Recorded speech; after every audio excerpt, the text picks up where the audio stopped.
Do you believe in miracles?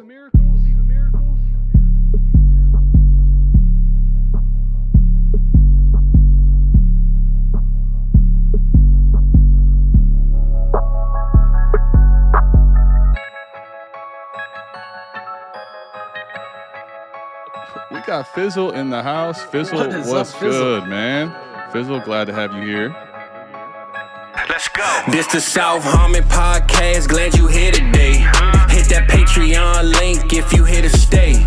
Dynasty, best ball, that's my favorite way. 40 chess trade show, let's make a trade today or check a AMA. You know Adam at the ATM. Mike always in the building, he gon' stay with him. They gon' start every show off with their own trade. Fantasy's a big ocean, they made their own wave. Make sure you tapping in Tuesdays and Saturdays. Tuesday night, Saturday morning, ain't no better way. Hit that notification bell when the news break. Go subscribe right now, don't get the news late. Destination Devy, that's the team.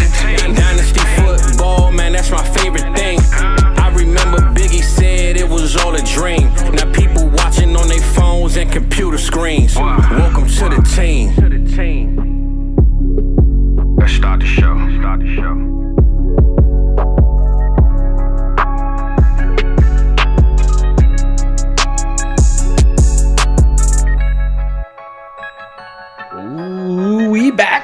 We back. Sunday night AMA. What is up, everybody? We did, technically, I guess, Adam, we took last week off, even though we streamed for like 1 billion hours over the weekend, so I think that still counts. But we are back with the AMA, man. We are back in the building. Oh, it feels good. It does feel good. Feels good, man. For those of you who don't know, like, I spent all last week in a damn hotel. It was horrible. I had to do training for work, so it just feels good to be in my own house, not gonna lie. I'm down here freezing to death too because the wife turned on the air conditioning. It was like 85 today, and it's cold as shit down here, man. You gotta love when that happens, man. I got the AC down here too. It's actually really cold down here as well, so I'm ready to get to it, man. We took, I guess, kind of the week off, but we did 4D, did the trade show with Brandon, and we're back for a full week, and we're ready to kick it with y'all with AMA. We did miss the AMA last week because we were doing so much streaming, but appreciate everyone being here, man, and we are excited to get into the landing spots, Mike. How much do landing spots matter? This is one I think we've talked about many times, that it's so hard to not get too excited. You know what I mean? Right. I've kind of always just been on the contention, like, use landing spot as like a tiebreaker. For example, if you have player X and player Y, they're both very similar, you can't decide which. Use a landing spot as a tiebreaker. But then I find myself sitting here going, oh yeah, Devon A-Chain's my clear RB3. You know what I mean? Right. Like, even though Charbonnet was ahead of him before the NFL draft and got better draft capital, I'm still like, okay, I can tell a scenario. I think for me, at least with the running back position, that's kind of where I have the little bit of a caveat, where landing spot, position, path to a role, how big that role is going to be. And it's honestly, I think, like, JB will tell you with analytics when they dive into it. And if, for those of you out there who do your own analytics or look at things too, like hit rate tables as far as running backs go, like, there's not a whole lot of difference between round 2 and round 3. So, I mean, you can really just kind of throw out the draft capital because it's the same thing. Like, if they get round 1 draft capital, that's a big deal. Or if they go day 3, round 4 plus, that's when you start to get a little bit bigger fall off. But landing spots, Adam. So let's talk about it for some of the ones. We touched on the running back there a little bit. Landing spot, tight ends. Dalton Kincaid, first tight end off the board. Can't ask for a better landing spot, at least if you like quarterback talent, right? Like, sure, offensive firepower. Sure can't. How much did the landing spot push him up for you? I mean, the landing spot's great, right? Dalton Kincaid's landing spot is hard to ask for a better one. I think the main thing you want to see, like, if you see an attachment to an elite passer, right, one of these quarterbacks that we think is a great thrower of the football and an offense that's high-powered, combination of those two things, it's wheels up. Like, that's eventually what you're going to want. The only thing I will say on all the tight ends, like, we're going to talk landing spot, but I think what I will see a lot in some questions that I've gotten a lot of that I would hesitate on to tell people, like, just chill a little bit, pump the brakes, where, like, we expect, like, some people want to say Dalton Kincaid can be their tight end 1 on a contender. Like, I'm not doing – make sure you understand that tight ends, even with a great landing spot, they're not going to probably go out there and smash year one. It's just unlikely that any tight ends really smash year one. That was part of the reason we were so in on Kyle Pitts. But landing spot, Dalton Kincaid, it makes him tight end one for me personally. What about with the receiver position, right? We've seen, and we've done this as a Dynasty community. You and I have done it personally. Like the A.J. Brown thing comes to mind, right? Wasn't a great landing spot when he landed there, but it didn't really seem to matter. What do we do at the wide receiver spot? Like, we can look, and I can say that landing in Seattle is probably not the greatest spot for JSN. Right. Even though he was wide receiver one for just about everybody, and still is for a lot of people. But DK there, Tyler Lockett. The Tyler Lockett thing doesn't really worry me too much because he's kind of getting up there. There's rumors about him getting moved last year. That didn't happen. So, it's kind of a fluid situation. But having a established alpha there does kind of hurt him. And you can really say the same thing about Jordan Addison, right? True. Like, I don't know if you can get a bigger alpha receiver across than Justin Jefferson. Right. The best in the game right now. So yeah, you can't. How much does the landing spot really matter for you with wide receivers? I think with receivers, landing spot does matter. I think it's probably a spot where, like, for example, if I have JSN in a clear tier ahead of it, right, ahead of the draft, landing spot is going to be tough for somebody to pass him. Now, if you were going to argue one that would have, it would be Quentin Johnson going to the Chargers, right? Just the landing spot of the Chargers. Like, Keenan Allen's getting older. Mike Williams is, like, we could see Quentin Johnson maybe step into a Mike Williams role. So landing spot for him, I think, was the biggest mover of the group. But I will say, like, it's going to typically be more of a tiebreaker, or maybe you move up one tier or something. Like, the gap I had between JSN and Quentin Johnson, JSN still got the draft capital, right? Albeit it's not the greatest landing spot. So I'm going to put him ahead of Quentin Johnson because the landing spot already bumped Quentin Johnson. What I'm not going to do is make the landing spot jump way out of control, for me anyway. Like, I try to make sure I keep it in rhythm. But I would say JSN, not the greatest landing spot, but the draft capital still checks the box. Tyler Lockett's on his way out. I think we could still see him be really good. But for him, for Jordan Addison, there's people in front of them that are really highly valued in Dynasty. Even though DK's a little slept on, he still projects to kind of be an alpha in that offense. So not a huge deal for me, but I'd much rather have no alphas in front of them in a good landing spot. So you got to move the needle somewhat. I will say, for me, I think kind of what we touched on earlier, like, we just use it as a tiebreaker. But we also have to take into consideration market. Like, there's not going to be actual NFL football played and fantasy points being scored for a while. About 4 months exactly. So we're going to go through all of this whole off-season process. And really one of the only things people are going to be talking about and, like, hyping them up on training camp footage, that kind of stuff, is going to be, like, one of the talking points is going to be constantly landing spot, path to a role. So I think I'm going to use it as a tiebreaker, but I'm also going to use it for a market because, it touched on Justin Jefferson there. Like, I don't think his landing spot was the greatest when he came out. The Eagles passed on him because we want to be Eagles and pass on all really good players, I guess. R.I.P. But you remember when he's, like, struggling, like, he's not going to beat out Olave Johnson. It's not looking good. The landing spot initially wasn't that great because we thought he was a slot receiver, and that's what Adam Thielen was doing. Like, that was the role that he was in. We didn't know JJ could play outside. So guys like QJ, so if we talk about, like, JSN, like, it's kind of always going to get pushed down, like, well, DK's still there. Well, Tyler Lockett's still there. The guys like QJ, he comes out and does it. You can see, like, a path to earlier playing time. You get the whole he's playing with Justin Herbert versus Geno Smith. So you do get a little bit of a hype bump. I wouldn't be shocked at him. It's kind of got to go. It kind of has to. A few things have to fall in place, but it's a outcome that could happen where it's like JSN's not really getting on the field, or in the training camp, it's like, oh, he's the slot receiver, or he's working his way into the slot receiver. I think the talent's fantastic, but what if QJ's out there running with the first team offense right away and putting up highlight reel plays that we're seeing all over Twitter? That landing spot gets more amplified, and you might have a scenario where you could take your QJ and flip it for a JSN and get something extra on top of it.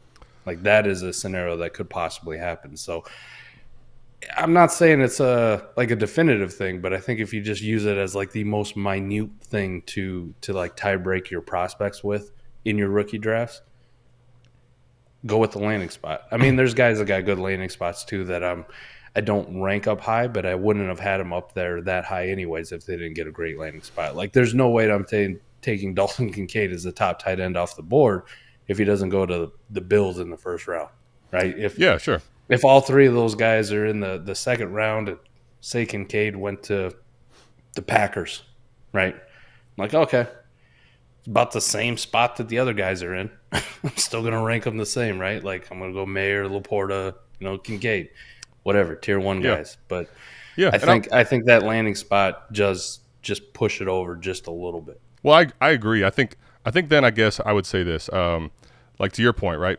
On Quentin Johnson, let's use that example with JSN again, because I'm with you like on the tight end spot. Kincaid going in the first round into Buffalo, that he was not my tight end one going in, but that makes it with the tiebreak because I didn't really have anyone so definitively tight end one that they can't be passed, right? So that's why I put him there. JSN, from what I think the community values this prospect as, see that was the big difference going in. Not even just what I believe, which I had him at 1, but I think the community gap from him to everyone else is significant. Like even right now when we look at keep trade cut, we're looking at wide receiver 12 to 24, right? So now Quentin Johnson, I agree with you once the games start being played, if he's out there having big time weeks with Justin Herbert, like you can kind of start putting this stuff in the backseat, in the rearview mirror, right? Because if JSN's not scoring, there's a chance he starts getting leaped. But like, to me, anyway, JSN, the reason I still have to put him in tier 1 is it just reminds me so much of Drake London, where he was wide receiver 1 for people going in. He didn't necessarily have to do a whole lot. There's all these built-in excuses, and it doesn't matter. Drake London's still, one spot below Jackson Smith and Jigba at wide receiver 13.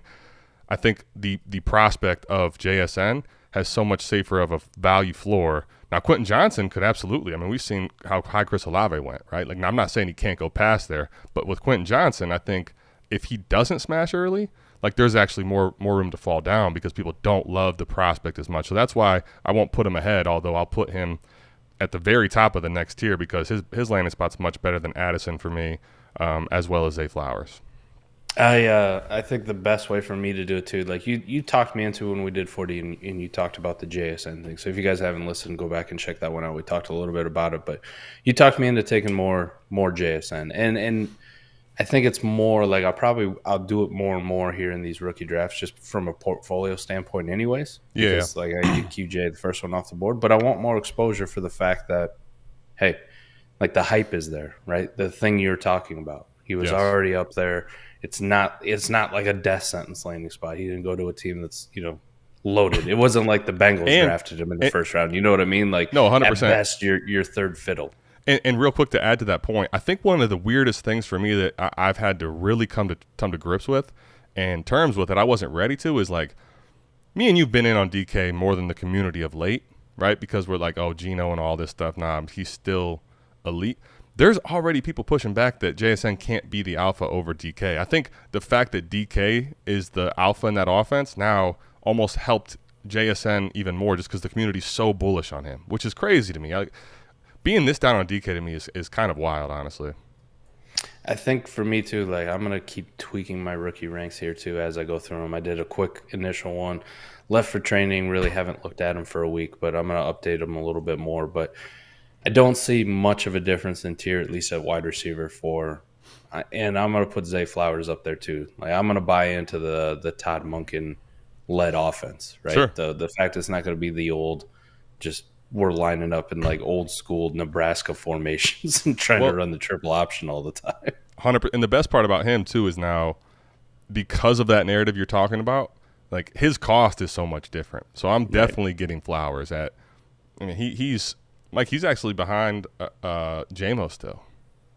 That's insane. But just to give you clarity, the last thing I'll say on the landing spot, and then we'll get into questions. When you get into breaking tiers on landing spot, right? I think like one that's kind of important to me at running back especially, but really at all the positions, right? So you get a guy like Roschon Johnson in round 4 going to Chicago where no one sees an immediate threat to him.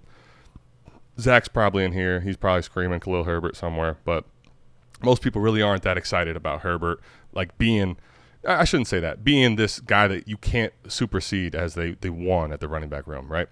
And he got day 3 draft capital to Mike's point earlier. Now, Zach Charbonnet, right? He's the 3rd running back off the board, and he goes to a landing spot that's brutal, man. Like when you're talking about landing spot, it's one thing when you go like you're Kendre Miller and you go in and it's like Alvin Kamara's there. But he's older, so you can say there's a narrative where eventually he'll take over even if it's not right now. Zach Charbonnet goes into Seattle where Kenneth Walker is someone a lot of people were excited about. So there's no immediate like departure of Kenneth Walker coming that we expect. So that one landing spot's down. But what I want to say is like be very careful with landing spots if you're going to use it's not the same draft capital, right? Round 2, where Zach Charbonnet went and where Roschon went, those are very different things. And I'm seeing people that want to put Roschon ahead of Charbonnet. If you want to do it, like go ahead and do it. I'm just saying you got to be really careful of a guy in round 3 is still pretty good. But a guy that goes in round 4 and later, there's no team attachment and investment that says if they don't do anything early, that they could be completely relegated to nothing. So understand there's a much different investment for people in round 4 and round 2. We see those late round running backs just get replaced all the time, right? Those 6th round guys, those 7th round guys, those UDFAs. Like James Robinson was a very efficient and good running back, and now he's almost being dropped in every single league, depending on how deep your benches are, right? You're just going, I don't even know if he's going to have a job or a role. And it wasn't like he was that bad when he came off the Achilles. He was actually pretty good at putting up fantasy points, but teams just don't have the attachment to him, so it doesn't really matter. It doesn't really matter. But I will trust the fact when they make a 2nd round investment in a running back or a 3rd round investment in a running back, it means something to them, at least for a little bit. The leash is a lot longer versus these 6th round guys, which Khalil Herbert, when we're talking about Roschon, them taking him in the 4th round, it's a pretty easy path to see him unseating him because it's not like Khalil Herbert's got premium draft capital. That's a 6th round pick right there. Right. They don't care. But Khalil Herbert's at least proven something. So if we all like Roschon, right? And I'm still on board with Roschon, but at a certain spot, it's like this is too rich. The point is because Khalil Herbert's at least done something, if Roschon goes out there and is not playing well and is not pass blocking, he's doing stuff to hurt the team, they don't have enough investment to say, here, Roschon, we're going to keep giving you the work like you might to someone that's being drafted higher. I mean, we saw Trey Sermon, Rip, if you're in the building, your boy Trey Sermon get. With even round 3 draft capital, just go to 0. So, all right, man, let's get into questions. Wyatt, first rookie draft of the year. How did I do? Gibbs 103, Stroud 107, Flowers 201. What do we? This man out here flexing. That's what he's doing. Where's the question, man? Where's the question? This is crazy. Are you serious? Is this Superflex? Is it 12 team or is it 10 team? It's definitely Superflex because there's no way Flowers and A-Chain are going in the 2nd round and one quarterback. My goodness. It's like A-Chain at 206, bro? Maybe. This might be a 10-team Superflex, to be honest. You think about it? 10-team could make sense, actually, because that would be... if I told you, you don't have as much invested in the quarterback position, it doesn't mean the 111. Flowers at the 111 is... Flowers at the 111. A-Chain, that's at the 204, right? Yeah, the A-Chain thing. 204, even then, that's I know, but at least it's actually a little better. Like if Flowers is at least really a 1st round pick in 12 this teams, is a 12-team league. This is just a straight flex. That's all Wyatt's doing. If this is a 12-team super flex league, here's what I will say though. How'd I do? It's got to be 10-team because that would make a lot more sense about Stroud, right? In 12-team, if Stroud's at 107, who is taking QJ ahead of Stroud or any of them? Any of those receivers. I don't care who it is. Like JSN, I've seen it happen still, but outside of him, I can't see a scenario, right? Yeah, I'm guessing it's a 10-team league. And if it's a 10-team league, you still did really well. If it's a 12-team league. Yeah, either way, how did you do? It wasn't a question, actually. I just realized that it was a period. It was a flex. Right. So he didn't put the question mark. This wasn't even a question. We started off AMA not even answering a question. All right. Love it. In my draft right now, 12-team Superflex, no tight end premium, start 11. I got Mahomes and Burrow. Great to see that. Traded 103 for Christian Watson and what he projects to be a top 524 first. Got A-Chain, Rice, Downs, Mayer with my other picks. Do I trade my 24 second for Tony? Okay, Let's address a few things here. I mean, the deal's already done up top, but like you're saying top 5, Mr. B. Now, if you're telling me it's like top 3, like you're telling me you're guaranteeing Marvin Harrison Jr. or one of those quarterbacks, and you want to add Christian Watson to give up the time, I can see it. But if you think this is more like 105, 106, I don't know that I would have traded that 103 just to get Christian Watson to go back a year personally, man. Mike, do you agree or disagree with that? I mean, it's got to be like locked in. You know what top I mean? Top three. One of those perennial fish in your league that's always horrible. And basically, what I'm doing there is I'm saying, you know what? Here, I'll get this guy Bryce because I know he really wants Bryce and probably is desperate for him. But I'm going to take next year's and also a piece of him because he can't afford to lose a Christian Watson as much as we don't think of him. Anyway, that deal's done though. And it's not even like saying Bryce, man. You know how many drafts have been like A-Rich is there? Sure. The number 1 quarterback at 103 we were talking about right before we hit the go live, but going, man, these random leagues. You were just talking about that, right? Yeah. A-Rich is like all over the place here, man. You're getting him a great spot. So like if that was the case, could you imagine Adam, you're in leagues with me.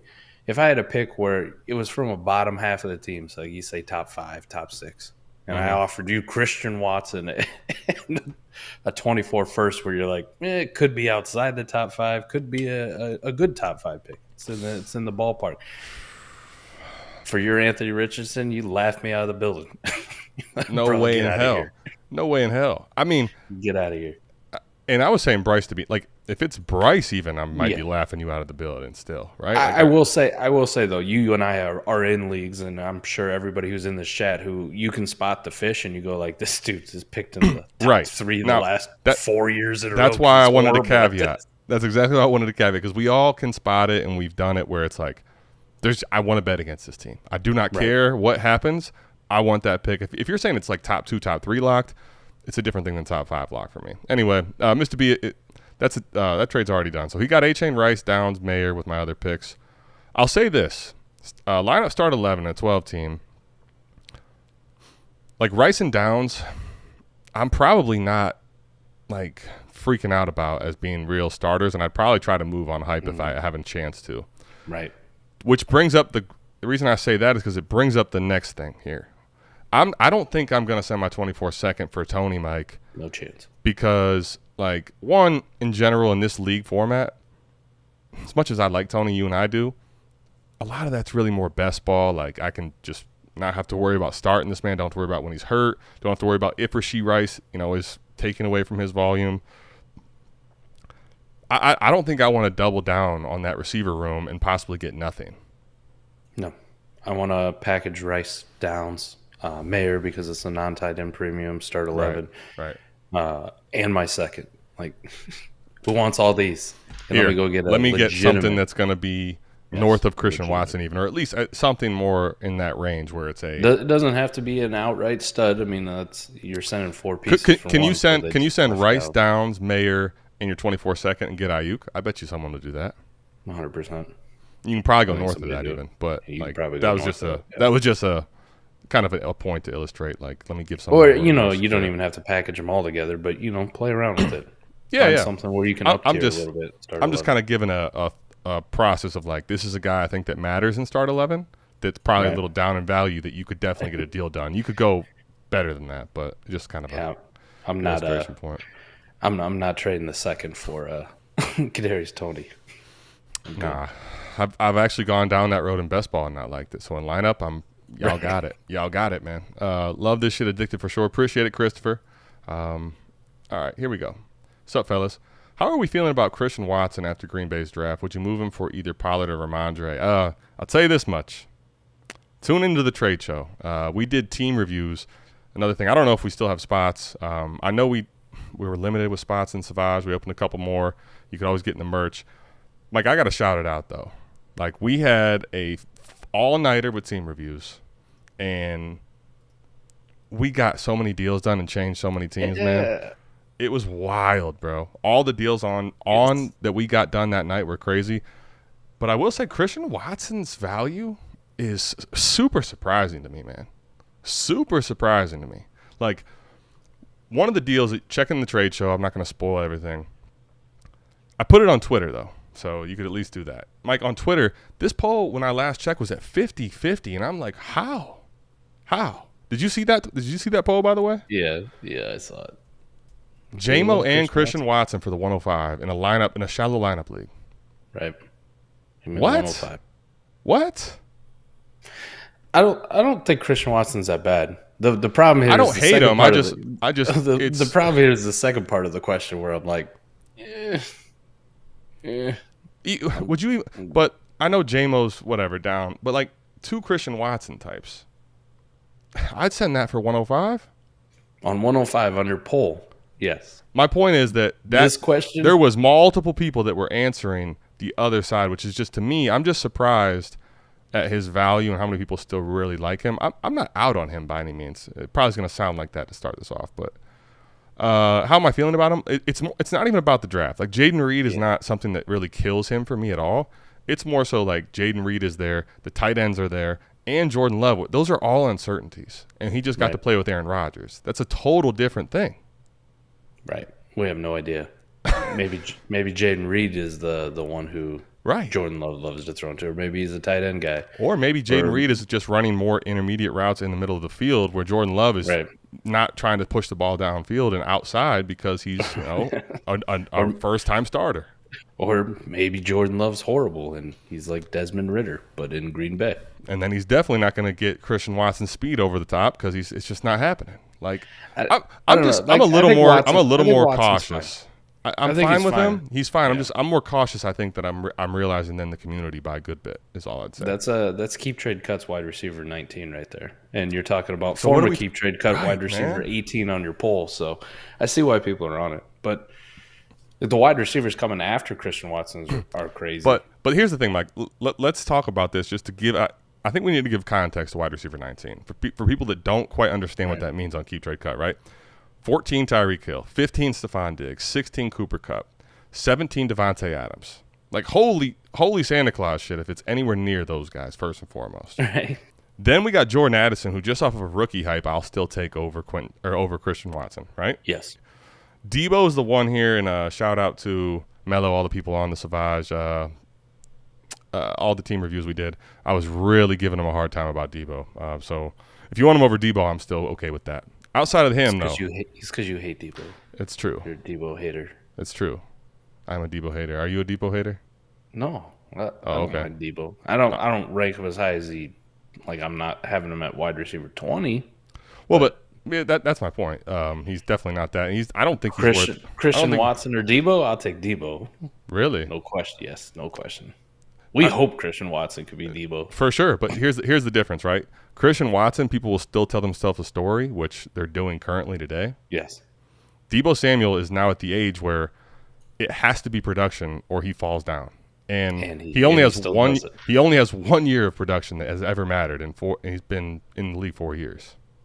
I wouldn't say like 1 year that ever mattered. Come on. It's 100% true. Look at the stats. 600 yards or less all the other years.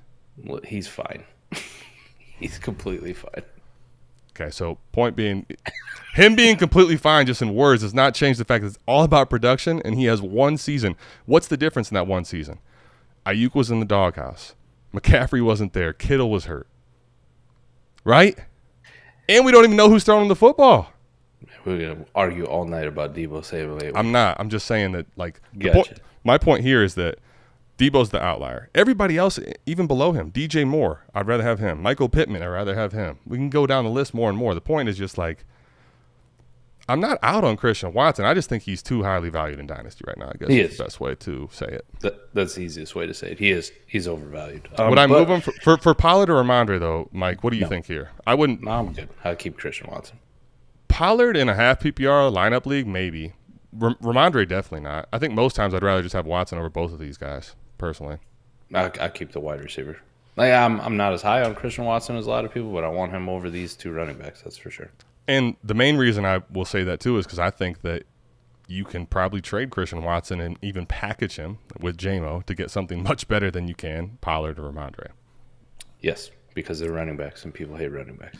And if you want to go get a running back, you can go trade JMO and Watson right now to 50% of Dynasty managers, and you'll get Gibbs, which I'd much rather have than Pollard or Ramondre. So I'll do that, please. Right? Well, let's go to that type of running back. That'll feel even better. And if Gibbs is not the one, whoever's at 105 is not going to be a bad choice for you. So, all right. I just made a trade with the 102, 10-team Superflex, start 11 lineup.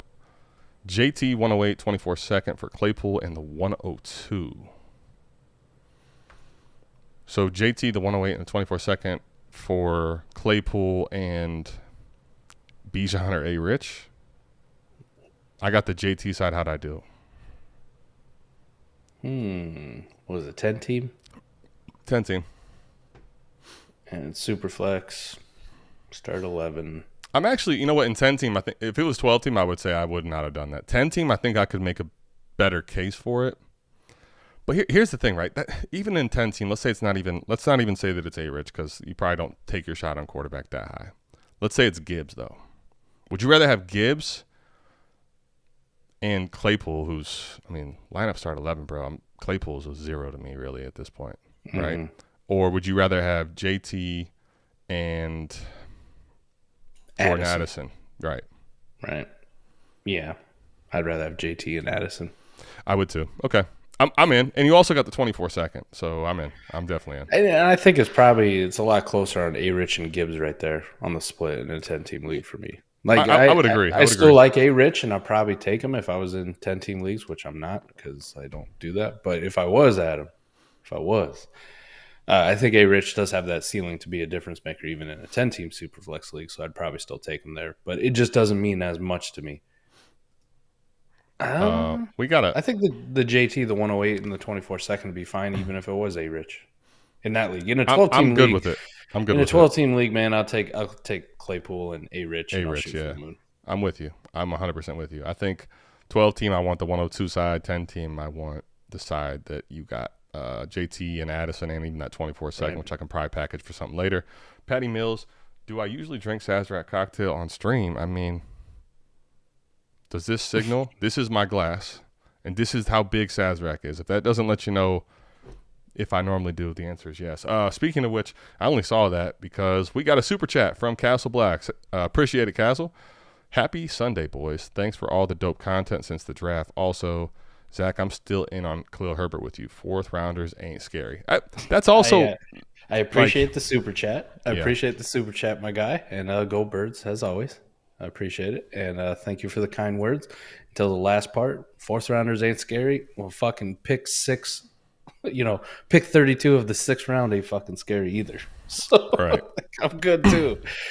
This goes both ways. Yeah, 2 fucking rounds later, no one cares. I would say this: Khalil Herbert is not death sentence by any means, but it's also like not an It's not saying, "Hey, Khalil Herbert, we really trust you. We're going to take Roshan here in the 4th because we probably had him as a round 3 grade, and here he is in the 4th round." Right? So they loved him so much. They loved him so much they signed Deontay Foreman in the offseason, free agency, and then they go out in the 4th round. They're like, hey, yeah, we should probably take a running back in the 4th round, even though our team's horrible and we have a lot of needs. Let's use a pick on another running back. Castle, see, what I'm going to do is I'm going to focus on the things that meant something in the super chat, right? The Happy Sunday, boys. Thanks for all the dope content since the draft. You are welcome. We're going to keep providing it to you. Patty, how do you make them? Exactly how it comes in the bottle. Straight. Neat. Nothing in it. Yes. That's how you drink it. Now, when Mike's coming back for the Expo this year, I'll make him an old fashioned. But I just when you're recording content, like I'm not going to be sitting over here with a bottle and simple syrup and the Luxardo cherries doing. I'm not making a drink while I'm trying to do content. It's just not happening. So it's like when I pull out my Cayman Jacks, right? Right. Basic. I open the can and I drink it, Hey, Alan. Hey, dudes. I just joined Patreon today. Appreciate it, Alan. What's your Discord name, by the way? I saw we had 3 people join today, so we really appreciate it, Alan. But what's your Discord name so I can put it to you? Let's see. What software do you guys use to stream? We use Ecamm. I got a Mac here, and we use Ecamm. That's also what Ray uses. So Ecamm is a Mac-only software system. Well, when I get my ass back in gear, now that my schedule's back together, I'll be using OBS and Streamlabs. So that'll be mine because I do not have a Mac. But I'll say this, man. The last one you did, and you're still tinkering with it. Like I think once you have it ready, you won't even notice that it's a different thing. Yeah, except for it's seems like forever ago. Well, it was forever ago. But my point is like, I don't think you can really tell a difference. You can do all the customizable stuff on that OBS. Gotta get back into it. Like we are, believe it or not. Well, I shouldn't say we. Mike is going to finish the startup series. Right? He's started it. He just paused it. What are you going to do? He had to work like night shift. So he's not going to start streaming this to you and no one's going to watch. So let me stream it at 10 a.m. Yeah, here. Well, yeah, well, all right. So 4D deep in them spreadsheets. Thanks, T-Rock. I don't even know what to say to that, but neither do I. Mark Baker. Mayer or a random 24-second. I've got Ingram, Gesicki, and at tight end, and it's a 12-team best ball 1.5 tight end premium. I would say man. I'll take Mayer in best ball especially, right? Mm-hmm. Mm-hmm. I think especially with the tight end premium at least at 1.5, I'd probably throw a random 24 at Mayer. Yep, easily. Even in like as long as the tight end premium is 1.5, I'll throw it to him in almost any format, even lineup start 9. I think non tight end premium leagues like no, just hold the pick. No, non tight end leagues. Yeah, I'll throw it. Why not? We're on the same page. Yeah, Mark, I think. Like, especially because it's random, right? The worst thing that can happen is it's 201. And then 201, unless Mayer is completely terrible this year, is not that crazy for Mayer, right? Next year. No, I mean, look what these third and fourth round tight ends from last year's rookie drafts were going for prices this year. Wait till Mayer goes out and has 60 yards and a touchdown, which isn't crazy at all, right? But that's tight end 11, and somebody's freaking out in Dynasty trades and someone sends a first for him. Watch it happen, man. I have seen Mike and I had to push back on Daniel Bellinger when he was getting to like tight end 13 range. It's like I traded Zach Ertz just a day or two ago for a random 24 seconds. So that's the guy even farther down the list on tight end. Who? Zach Ertz. Oh wow! I didn't trade for Ertz. I got a second. For Zach Ertz. I need to know this. This is talking to every one of you guys watching here and later. Who is bailing Mike out on this? Like, what? That is I can't believe you got that done. Well, I've seen no buzz. This time of year, though, now, if we're starting the year off and there's any bit of news on Ertz could play, fine. This is rookie hype season out the nose. How do you get a second for Ertz who's like he's basically in a wheelchair, people think? I got this like little tight end horde of just like random tight ends. Like none of them are bad or anything. Man. It's like I had Ertz, Njoku sitting there, Evan Ingram, Dalton Schultz, Tyler Conklin, Dawson Knox, Alberto, Cade Otton, Chigakwonkwo. Like, so if you just go with those are all like a bunch of guys that people are like, I need some tight end depth, or I might need that spot start in a lineup league. It's a decent tight end premium. So, hey. I'm a little late to this, but Adam on the clock. I mean, I feel like this is me. Like this is somebody almost like kind of clowning me because I don't have my sleeper notifications are so screwed, and like Adam on the clock just seems like you're kind of just trolling me right now. And I like it. AMA about Deebo Samuel also trolling me. So Adam, I appreciate the comment, man. I really do. All right, 102 is gonna be Young, a Rich. I have the 101. Okay, yeah. I mean, with that trade earlier though. I think Mike and I are both still in a 10-team league ready to take JT and the pluses you got. Sup, boys? My leagues have really picked up getting deals done left and right now. Yeah, because, now that people have, they've come back. They've flocked back. You have a reason to be back and paying attention to your sleeper app, your MFL, whatever the hell you play on. Right. There was a dead period. Not everyone's degenerates like us. That's what I was going to say, man. Staring at combine numbers and trying to break stuff down. And in our patron leagues, people are trading anything anytime. It doesn't matter. But in a lot of leagues, it's that staleness where people are just scared. They have no idea what to think of draft picks right now. And then you're the draft happens, right? Like once these rookie drafts are over, you're going to have another period like that, though, in the random leagues. Yes, agreed. Where through the summer months, nobody's really paying attention to it. And then come August, it's like, oh, shit, we all back again. Oh, is my team a contender or not? Man, you know what's – I'll say this too, especially since I'm drinking my Sazerac cocktail, which is just Sazerac. Right now, everybody tapped in, everybody watching. as long as you're not in leagues with me. If you're in leagues with me, don't listen to this. So this is the time right now where you can use all the stuff that we were just talking about earlier with like Christian Watson, for example. And you can go buy wide receivers that are actually going to matter, even though there's age and risk. Like, you can actually go buy them sometimes very, very reasonable. Like, this is your shot. This is your shot for guys like Diggs, Tyreek Hill, Devontae Adams, Cooper Kupp types. Because as soon as the season's getting ready to start, like, forget about those days of sending random 106, 107 for one of those guys. I mean, you probably can forget about that now, but you definitely can forget about it in the future, like as soon as the season starts. Because right now, everybody gets so excited for rookies. And I want to say this, there's a cycle to this that makes sense when you really start to think about how it works. A lot of times rookies take a while to develop at almost any position, really, early in the season, right? But as the middle of the season kicks around, especially later in the year, all the positions, rookies will start to form a role. They'll feel more comfortable in the offense, and you'll start to see them score, right? So early in the year, people are like, man, why did we do this with the rookies? We do this every year. But because they finish well at the end of the season, and then now we're talking Dynasty and rookies all again. So, right, you see rookies finish well. You see rookie talk and rookie hype. There's like 8 months of this where people forget again that for 6 weeks they're not going to do anything. And a lot of them may not do anything for all 17 weeks. So now is the time to trade those guys for the elite ones. Even though they're aging, in points per game, they're going to be so much different. Even the ones that were elite that you think of, Chris Olave, Garrett Wilson, Drake London, none of those guys were top 25 points per game scorers.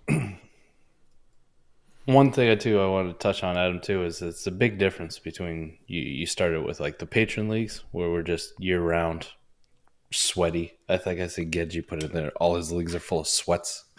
Just sweaty, staring over every piece of information that comes out. Right. But it's also nice, like I did it last year, and we talked about it, right? I just go join some random leagues, or I start a random league, and I don't put it in Patreon. I don't ask you. I don't DM you the link.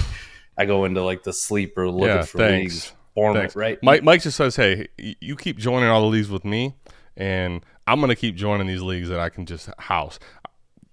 I need to start looking into doing some of those on my own because you got to have a couple, right? Yeah, they're fun. A couple of leagues to just clean up, right? All that bullshit that we're like, oh, this don't work no more. People are catching on. They're getting smarter. No, just go join a few random leagues, man. That shit still works just about everywhere. Hold on. You know what? I'll give you a little preview because it's here in the comments. Caleb, I will answer this. I'll just put this to the side for a second and pull up. Dr. B. Harris told me he joined a random sleeper league, so I was like, you know what, man? Like, let me keep it in values that are common, but Mike, we got 3 deals done in his, and he got Devontae Adams at the end. Once we kind of secured what he needed to make sure he's a contender, 106 straight up for Devontae Adams. Like, yep, you can do that type of a thing right now. So, all right, I thanks, Mike. I need to go join a couple random ass leagues. Just rake the coals over people. Just traded Love plus 2 late 24 first and a 24 second for Chase. Overpaid slightly, but loaded with Mahomes, Lamar, and Purvey Watson. I like that, Purvey Watson. Okay, so if you're in Superflex Start 10 and you've got 3 of the top 12 quarterbacks, I'm doing that. It's an overpay. It's overpay. Honestly, it's not even. I was just gonna say that it's not even an overpay. 10. Because I'll tell you why. Right now, I've had some talks with a guy in a home league that I'm in. And it's been there for like 4 years now, right? So it's basically like he's one of the elite contenders. My team's loaded. He's got 3. He's got Chase, Jefferson, and CeeDee Lamb. Yeah. Like, I'll tell you this much. Jordan Love, 2 late 24s and a 24 second are not getting any one of those 3, let alone Jamar Chase from him. Like, I've seen it. And that's a lineup start 9, very similar to this. So when you have the quarterbacks and you can basically say, I'm just going to go reach even if they're pick values for guys that are difference makers, yeah, you do that. Chase is more liquid than those picks, honestly. You could trade him for 3 players that mean something in this format. You're on mute, boss. I don't do that in a best ball league, but I'll do that in a lineup league, small lineup league, easily. No question about it. That's lineup start 10, I'm in.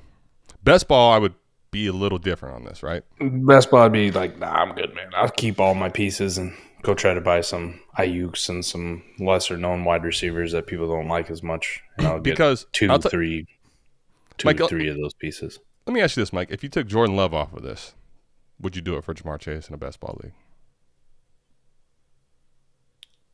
Maybe. Okay, and the reason I wanted to say that is I think I probably would, but it depends on if my team was right. The reason Jordan Love matters a lot more here, in best ball than he would in like lineup start 10.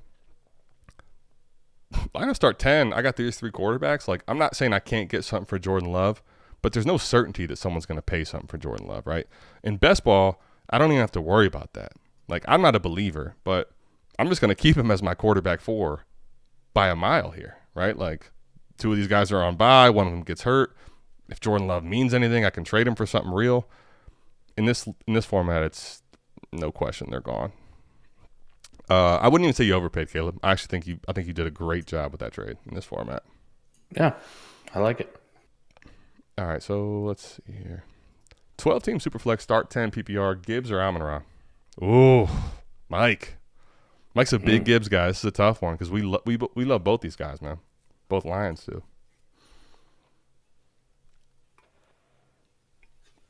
Look at that face. That's the face. I put that on one of the shorts.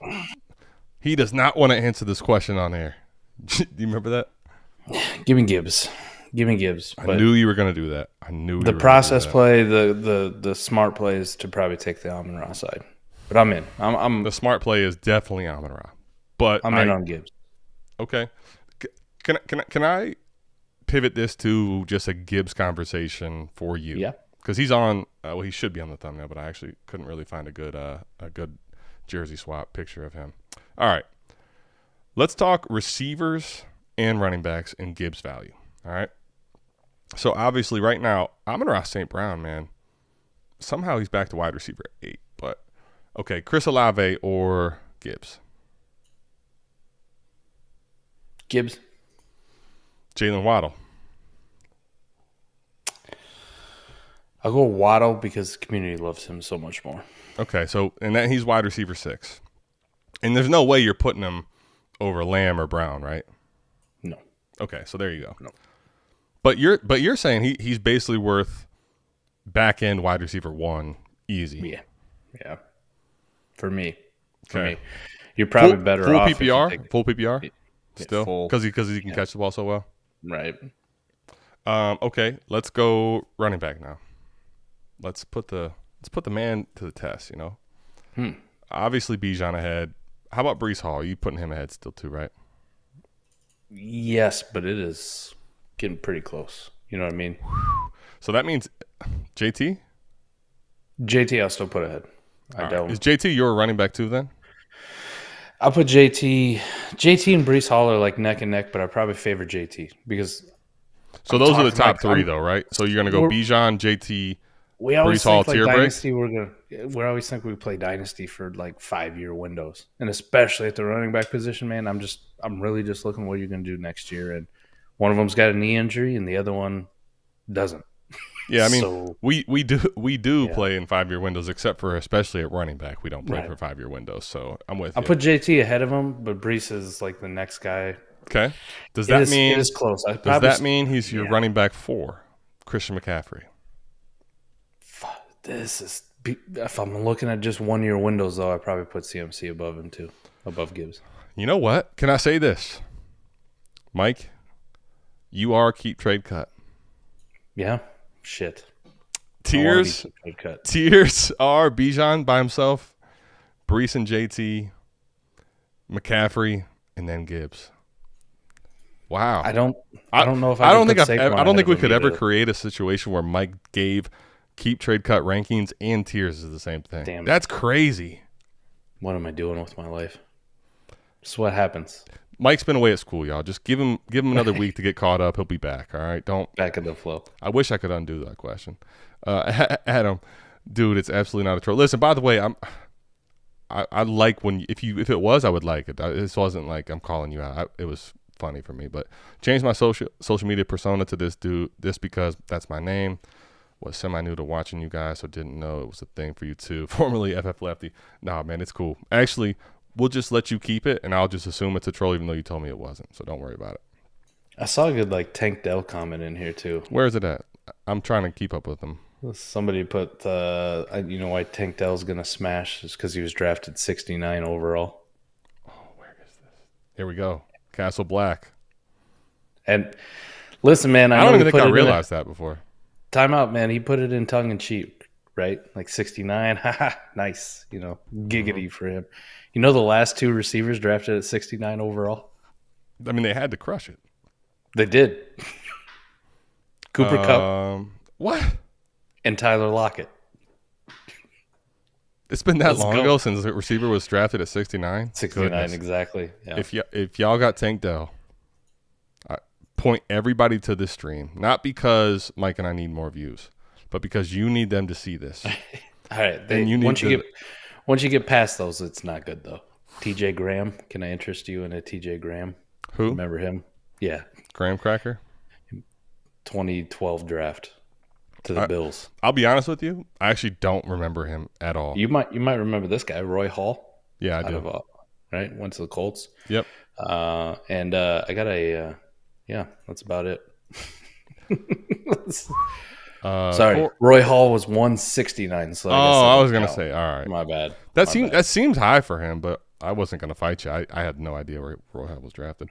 Corey says an offer for me to reject and shit too. You know what? I'll pull it up on air, and I'm sure it is an offer for me to reject it. I'm sure that I will. Such a sweetheart. All right. Speaking of Jordan Love, all right, Mike. So he is gonna send me Jordan Love, Kenneth Walker, Sam Howell, and a 24-second for my Garrett Wilson and Jackson Smith and Jigba. Man, you are a generous person, Corey. What a sweetheart, man. Corey, you know what? Honestly, here's the thing. I know Corey's a patron of ours. I won't feel right about taking all this value from him, so I got to declare this. I'd feel guilty if you fleeced him for that much too. You're in here as the commissioner of the league. I'd probably have to overturn it. Because everyone's going to fight the other side, and honestly, for a guy that subscribes to us, is active here, I just can't. I wouldn't feel right taking all that value from you, Corey. So thank you for that felt a lot like T-Rock's auto accept trade blocks. Brevin Jordan, any 24 first. Listen. No shit. Listen. I will say this. I respect the player in you. But my goodness. On air, too? You want me to put that on air? Sheesh, that is horrible. The shooters shoot, man. A-Rich fever. Simon, you don't like A-Rich. Where do y'all take him in 12-team startup? Would you trade London plus 108 plus 24 first for him? Ooh, that is getting rich. No. Well, I would say this. This depends on a couple things. It's probably going to be no. Lineup start 9 or start 10. If I know my 24 first is late, I already have good quarterbacks, and I think I can flip him for more, maybe. But here's the thing, right? You're probably not ever going to flip him for more just because, let's say this is London and Jordan Addison and a late 24 first.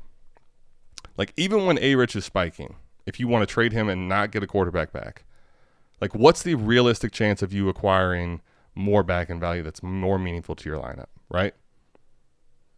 Do you agree, Mike? I can't do this at all, man. We got to have this talk. All right, let's do it. I need to get you some help on Anthony Richardson. I like him too. I like this. How many rookies in this class are you sending 2 firsts, just random worth? I would say 5 of them. You're going to send 2 firsts for 5 rookies, just random 24 firsts? I'm sorry. I'm assuming you're meaning more mid to late. I project these to be later first. Sorry. Random 24 first, and we'll just say with 108, it's Jordan Addison. It's going to be that guy. How many rookies in this class would you send just that package for? I'd send it for Gibbs. Okay. Would you?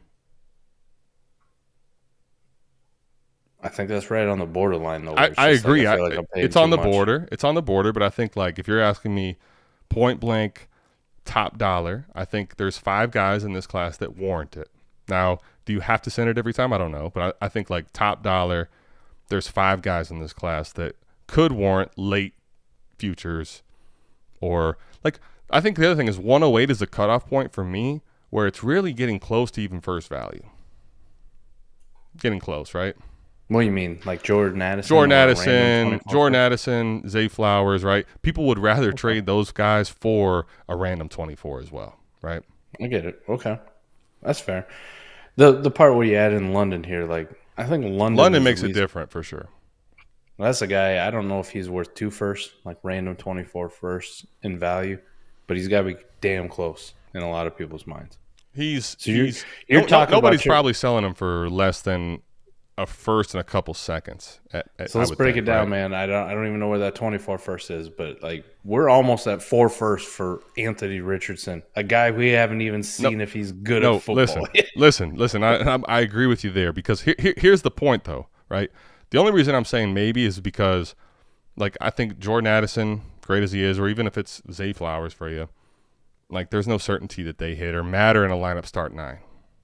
Right, and a late 24 first may not matter in lineup start 9. Where I think Rich, you aren't going to get like 4 liquid first pack for him, but you might be able to get CeeDee Lamb in something, right? And I don't know that this package of shit gets you CeeDee Lamb.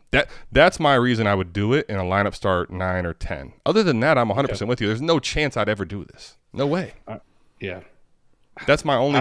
That's my only caveat, and I'm. Let me just say I'm like 90% with you. The only caveat would be in a format where a quarterback like A-Rich could mean something crazy. Otherwise, this is stupid, in my opinion. In like a longer lineup league or in a best ball league, this is way too much. Way too much.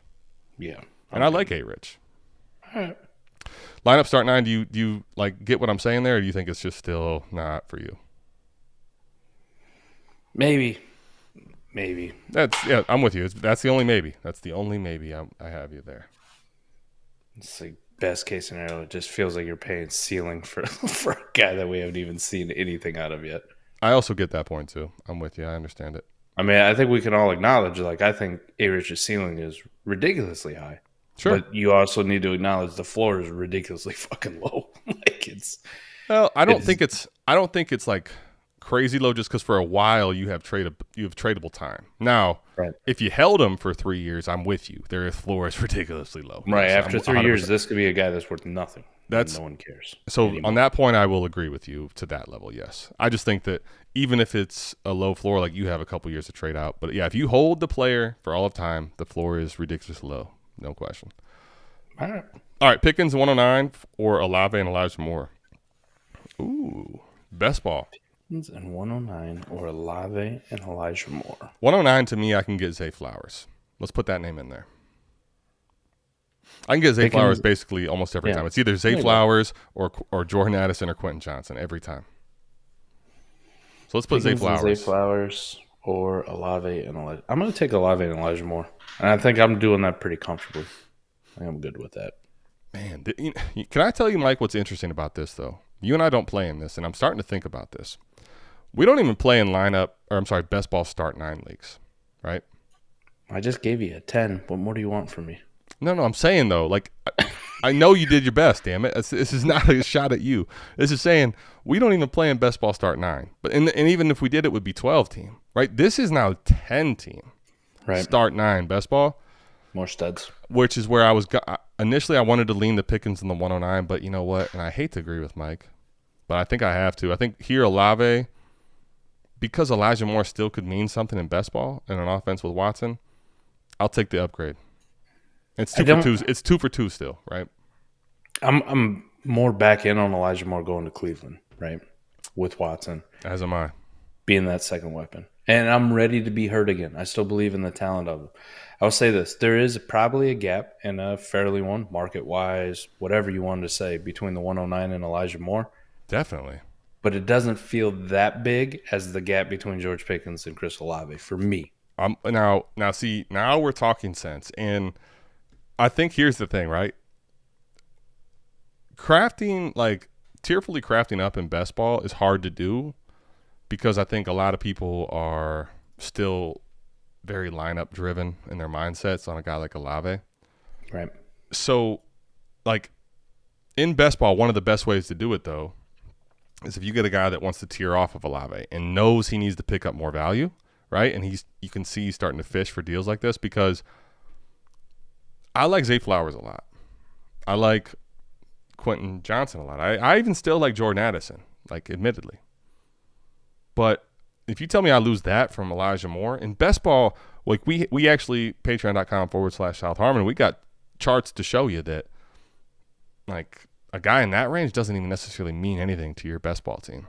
Like you may end up with an asset that does exactly what that pick does or better with Elijah Moore. Right. Easily. And the difference, it doesn't make up what is 109. I'm sorry, Pickens to Olave. How about this? This might be to the contrary to a lot of people, but we play in best ball leagues. A lot of them, Adam. I don't care what you want to put for the scoring setters. Just think about any of our Patreon best ball leagues that we've done. Okay. Outside of that stupid IDP league. Like, not stupid in a bad way, but like the scoring's like I know crazy. The scoring is ridiculous. Ain't nobody got values down in that league. You're never gonna get them. We're gonna have to do that league like 3 years. Y'all better stop sending me fucking trades on air. I've seen Redwoods is sending me one. But Adam, best ball league. Just think of like our normal patron best ball leagues. Pickens in the 109 or Chris Olave. You have Olave. Would you take Pickens and the 109 for your Chris Olave? And what was the league settings? Just a best ball league that we normally do. Start 12, start 13, whatever. PBR. I'd consider it. Right. I think it's right there in a best ball league where I go out. I almost want the 2-for-1. Yeah, without Elijah Moore, I think I'd take in our type of best ball setting leagues. Right. Start 13. Yeah, I'd take Pickens in 109. Because it's best ball and you want multiple shots at it. And I can also trade out of Pickens on a spike week for multiple assets again, right? Where Olave still is one asset. And I like Olave quite a bit, but yeah. Yeah, I'm with you too, and I'm the Olave guy on this show. Mike can confidently and easily say that. I would do this tier down in best ball. I would do it.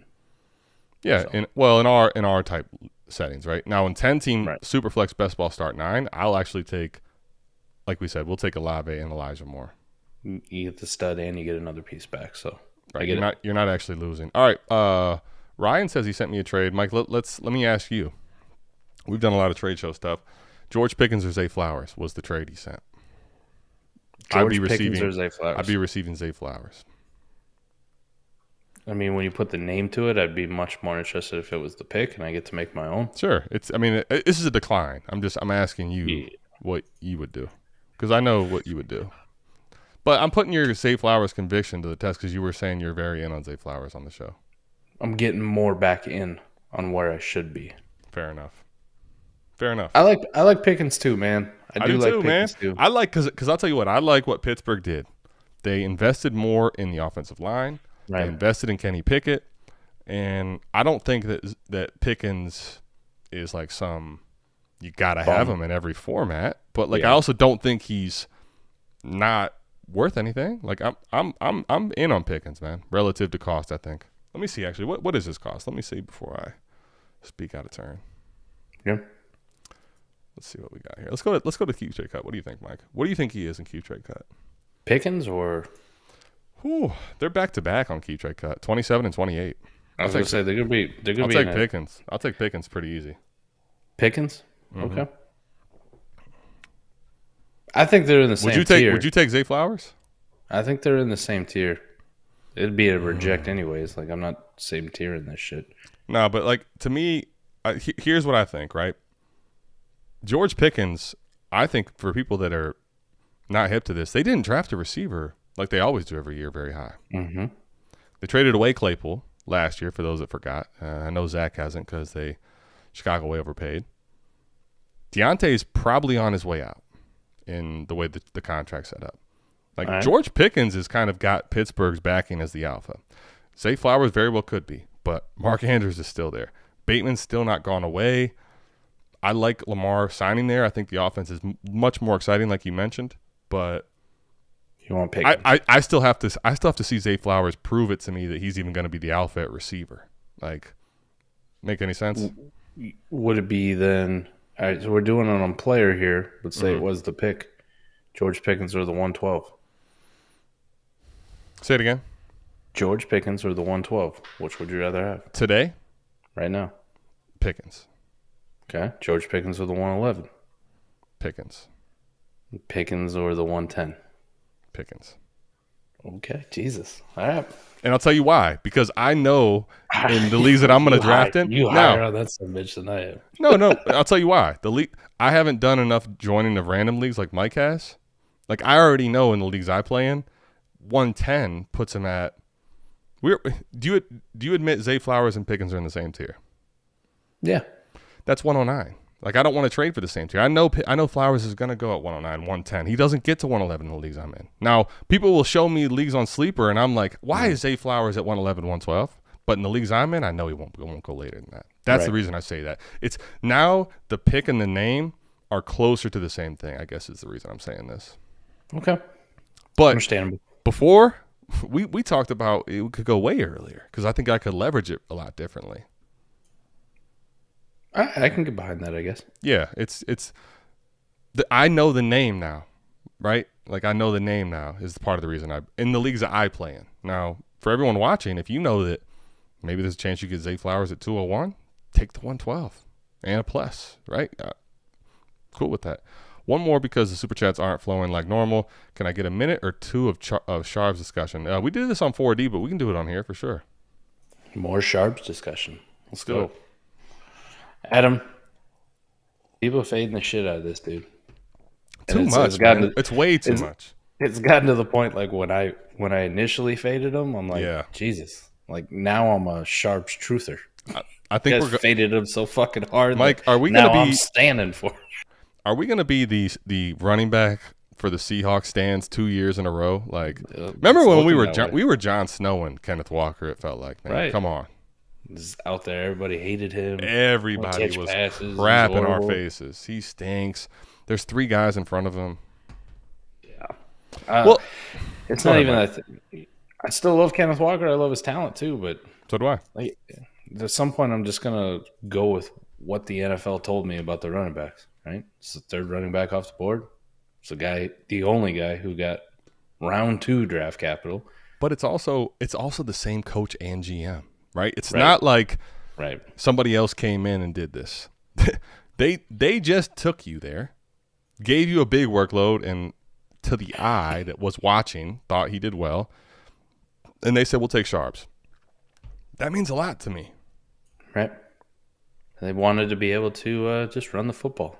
So what establish Ike and Gene, I was gonna say what Ike and Gene coined it, team establish it. I love that. Coach establish it. It's gonna establish the run. So I don't know. Sharps, I think he's perfectly fine. Do I rank him as my RB3? No, but would I put him in the same tier as those other guys? 100%, Adam. And I think when we talked about it on 4D, I said just for an exposure standpoint, just for value or flippability, market value, that kind of thing, I see myself taking more and more Sharps just as these drafts go on, right, to get more and more exposure to them. And we'll see how it plays out. And it's not a bad bet to make. Right. Like the bad bet is when you're talking when people are taking Roschon Johnson over him, which I will never do, no matter how badly I will stand for Roschon. But I'm not doing it. I've actually seen it done in drafts that I'm in, which is wild to me. That's what I'm talking about. I like Roschon, but not there. I don't like Roschon. Like they've faded Sharp so much that I'm going like, Jesus. Now I'm on the other end of this fence where I'm like, pump the brakes on Roschon, boys. Right. Don't forget about Sharps. I don't even think I have. He asked for 1 or 2 minutes. I think you already kind of gave what we needed. Let me say this. I see another super chat by the great one, but I do have something I wanted to get to. Genji says, "No, you're not accepting that. Quit capping." Genji must not play in leagues with me then, because Pickens and Zay Flowers together aren't worth Olave. Now, this is all depending on the league, though, right? Because lineup league, I'm telling you, in a lineup start 10, lineup start even 11. I think I'm in 9 for sure. Like, you can go take a hike, man. Right. You can go take a hike.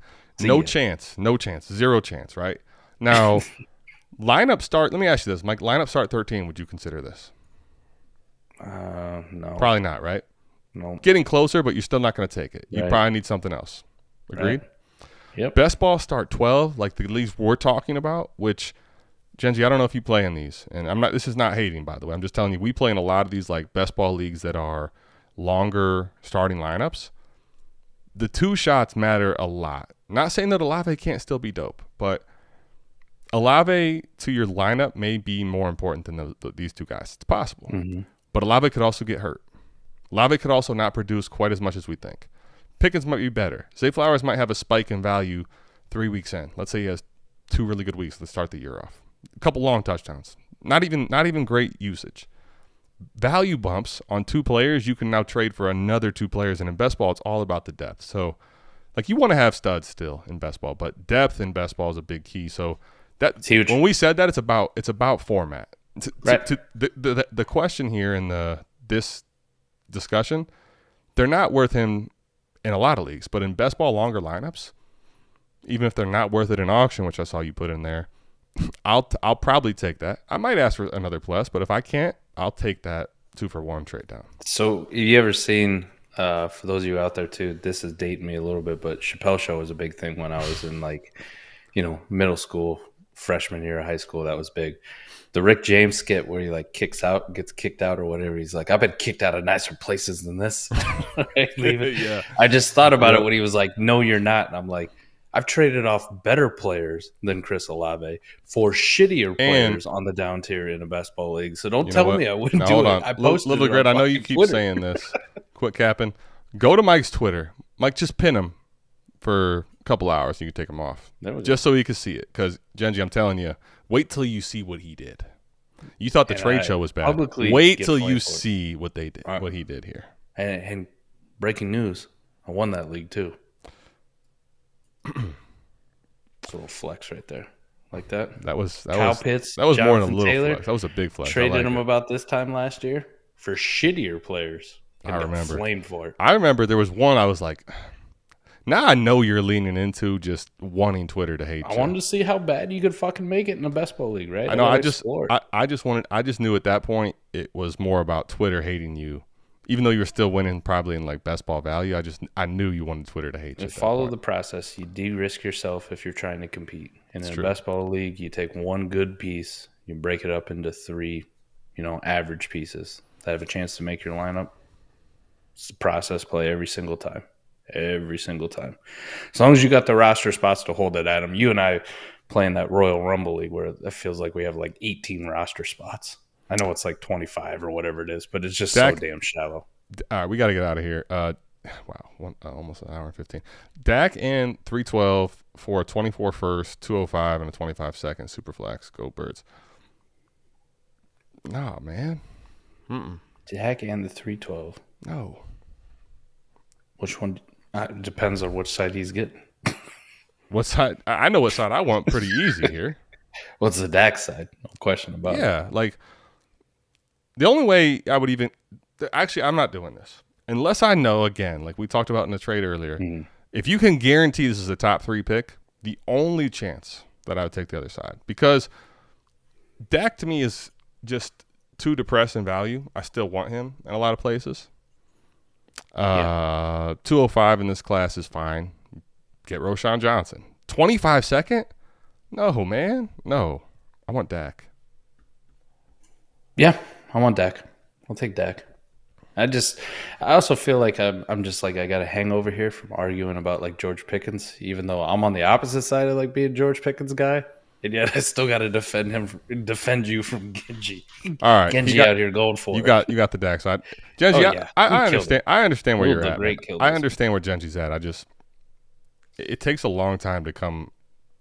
It takes a lot of playing in it to become hip to even if you really still want Olave, you'll see do that enough times as a process. It's also not one trade, right? You're going to do this on multiple levels. So we got to get Genji in one of these best ball leagues. Then you don't believe me? I'll do it, man.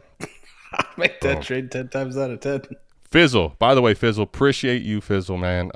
If you didn't hear the intro, go back and re-listen to it. If you haven't heard the intro by now, it's been out for a while. You gotta go check it out. Unless you somebody put in here they hated rap. I forget who that was in the comments a while back. Unless you hate rap, you gotta go back. Sorry. Glad to see Mike in the building. The beard is almost 100%. See, Fizzle, thank you, because look at this guy, man. A couple vacations and look at that thing, man. I think the Cayman Jacks is what really set it off, though. The Cayman Jacks too. Yeah. I think it has hair growth or beard growth in it. I wouldn't say hair growth because the shit on top of my head still don't ever grow back. Jesus. Just going to laser that shit off at this point. Yeah. Appreciate you, Fizzle. Appreciate it, Fizzle. Appreciate everyone tapping in again. Where is T-Rock's comment that I know I needed to put on here? Here we go. Oh, no. Don't challenge Mike on his dumbass trades. He'll win every time. I like that it was a flex for Mike, but also talking a bunch of mad shit to Mike. So, Genji, if you do want to get in a Superflex best ball league with us, let's make it happen. Mike, I know Mike has the itch. I mean, he's got the itch every day. You can probably see see how he's kind of tweaking in his chair right there. He's got the itch right now. So we finished that auction league too. I went through that, got all the rosters of we. I will say I do wish I'll be fine. Like I'll have to punt for a year or two. I wish we wouldn't have done that when I was like just no chance of looking. I would think about it and then it'd be totally out of sight, out of mind for like almost a day, and I'm like, shit, I'm in that auction league. I totally end up having like $150 when.